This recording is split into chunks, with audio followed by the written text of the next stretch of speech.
time in a faraway land lived a young woman named Avi. Avi's biggest dream was to become an opera singer on the great stages of the world. And this is the story of her journey.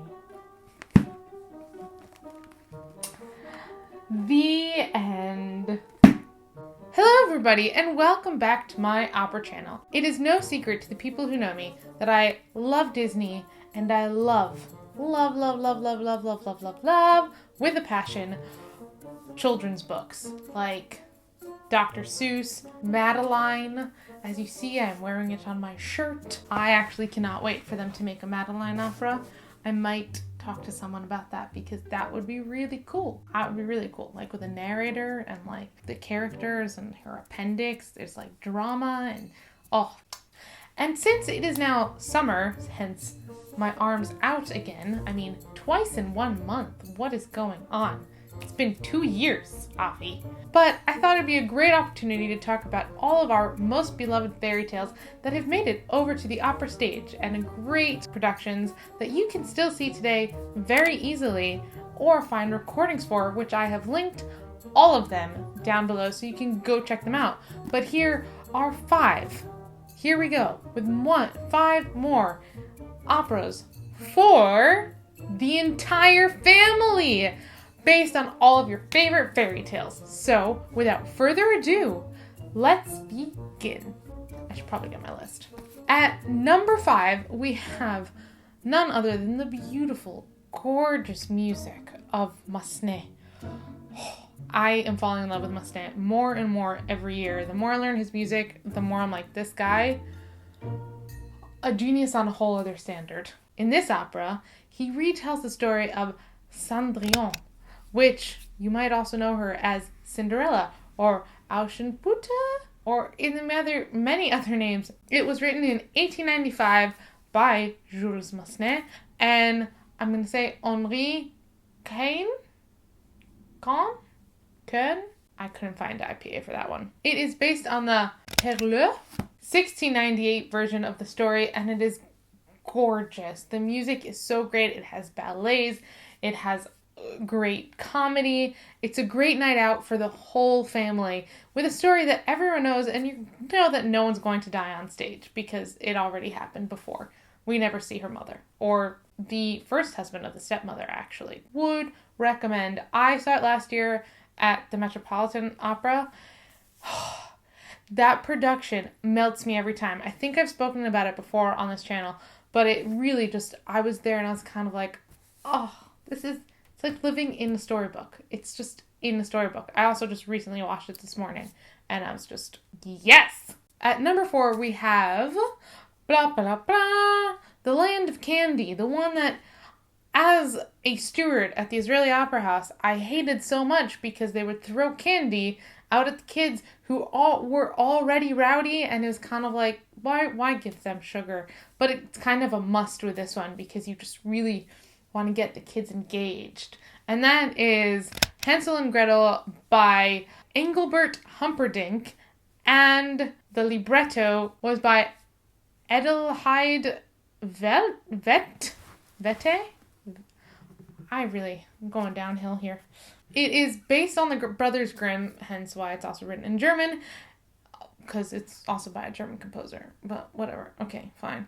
And it's fun, and it's exciting, and it's great music, and there are parts that were ballets in it as well, and it's just enjoy. It's great. And the songs actually really get stuck in your head with that one. At number 3, we have one that was recently on at the Royal Academy, and it is one that's actually produced quite a bit because it's only 45 minutes, and it's so palatable and great to take the whole family, and it's about a little boy who just doesn't want to do his homework, and kind of everything comes to life. And that is Ravel's opera of L'Enfant et le sortilège. Once again, really sorry, because my French and German are going downhill. I need to get back to school. See what summer holidays do to me? Not the best thing. It was written between 1917 and 1925, together with a very famous librettist that all of you know, or most of you would know because Keira Knightley just played her in a movie. So if you know the movie Colette wrote the libretto and the story for L'Enfant, and it's a great story, which when I saw it recently, when the Royal Academy Opera did it, it kind of really reminded me of Where the Wild Things Are, which brings me to number 2 on our list, and that is actually Where the Wild Things Are. Who did not love this book? It was, and when they made the movie recently, and it was, So in 1984, well, in 1983, a composer named Knudsen, I'm going to say, K-N-U-S-S-E-N. How do you pronounce that? Is it a silent K? Knudsen? I'm not sure, but got together with the original author of Where the Wild Things Are, Mr. Morris Sendak, and they wrote the opera for it, making the costumes and everything exactly like the book. So definitely check that out. And it's in English. There's a lot of interludes and great stuff, and it kind of reminds you of like a Peter and the Wolf sort of story.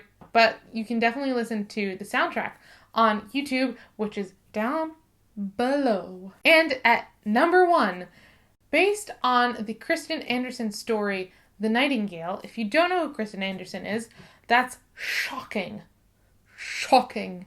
Actually, it's not shocking. It just because we have renamed everything that he's ever written under a blanket of a certain company that does a lot of things which are great and we all love, but sometimes we forget where the stories came from and how they're not necessarily the originals and that the originals were written by real people. But Hans Christian Andersen was a Danish fairy tale author. Well, he just wrote a lot of stuff, but a lot of them were fairy tales. And you would recognize them as great things like Frozen, which originally was called The Ice Queen, Thumbelina, The Ugly Duckling, and The Little Mermaid, which there is an opera about called Rusalka and was actually the first ever video I put up on YouTube.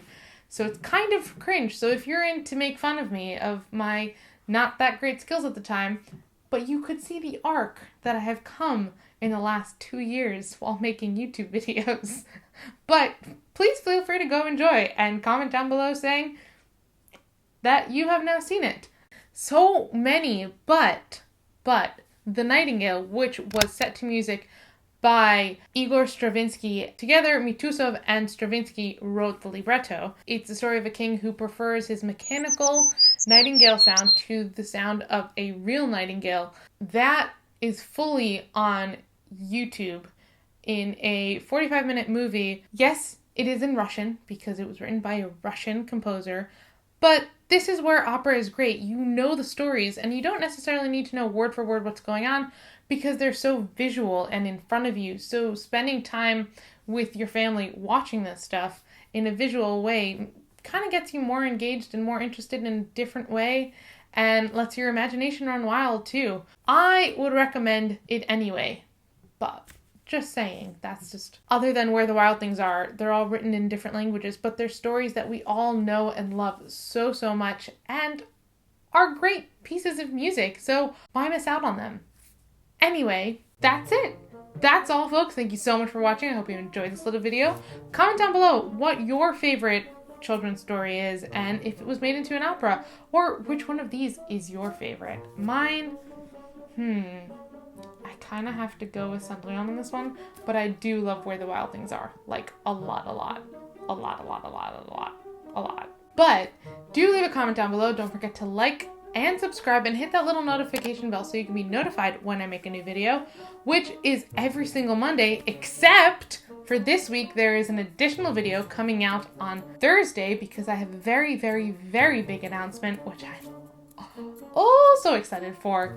So come back on Thursday for a whole new video, but usually I'm here every single Monday, so don't forget to, stay updated with those bells so that they can let you know.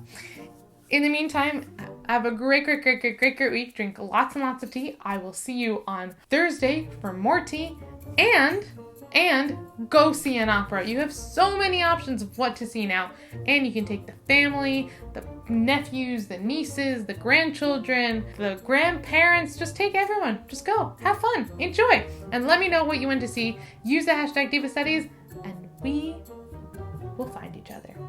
All right.